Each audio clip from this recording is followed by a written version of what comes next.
എന്നെ അറസ്റ്റ് ചെയ്യുന്ന ഒരു സാഹചര്യം ഉണ്ടായാൽ ഒരാഴ്ചക്കുള്ളില് നമ്മുടെ മുഖ്യമന്ത്രിയുടെ ഓമനപുത്രിയെ ഞാൻ അകത്താക്കും. ഇത് സ്വപ്നയുടെ കയ്യിലിരിക്കുന്ന ബോംബല്ല, ഷാറു ജേക്കബിന്റെ കയ്യിലിരിക്കുന്ന ബോംബാണ്. ചാനലുകാര് ബിജെപിയുടെ എറണാകുളം സ്ഥാനാർത്ഥിയായി എന്നെ മാറ്റി. കാരണമുണ്ട്.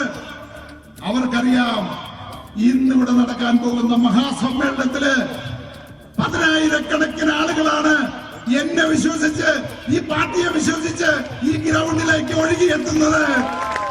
അപ്പോ അത് തടയണമെങ്കിൽ എന്നെ സംഖ്യയാക്കണം. എനിക്ക് MP ആകണം, MLA ആകണം, മന്ത്രിയാകണമെന്ന ആഗ്രഹമുണ്ടായിരുന്നെങ്കിൽ പണ്ടേ ഞാന് രാജ്യസഭാ സീറ്റ് എനിക്ക് പലരും ഓഫർ ചെയ്തിട്ടുണ്ട്.